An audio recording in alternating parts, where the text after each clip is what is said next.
तर स्वागत आहे तुमचं आपला शेतकरी ब्लॉगमध्ये.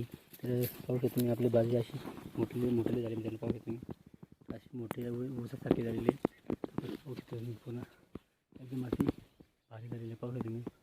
अशा पद्धतीने बाजरी आपली झालेली मित्रांनो. तर आपण एवढे मोठे बाजरीमध्ये आपण तण काढत आहोत आणि हे तण पाहू शकतो अशा पद्धतीने तण आहे. तर तणमध्ये बाजरी पाहू शकतो दिसत आहे आणि खुरपणी करून जास्त गवत काढतो. आता एवढं मोठं गवत आहे मित्रांनो.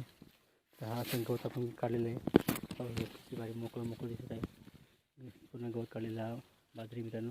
तर अशी पद्धतीने आपल्याला मोकळं बाजरी करून घ्यायची आहे, जेणेकरून आपला जेव्हा आपण कापतो बाजरी तेव्हा आपल्याला मोकळं राहील. या हिशोबाने आपण पूर्णपणे गवत काढायचं काम करतो आहोत मित्रांनो. बाजरीचं कसं पाहू शकतो तुम्ही. आता दाणे भरायला लागले मित्रांनो. पाहू शकता अशा पद्धतीने आपण काम करतो आहोत. ग्रुपसाठी मित्रांनो व्हिडिओवर लाईक शेअर करून आमच्या सबस्क्राईब करायचे जेव्हा देखील मित्रांनो.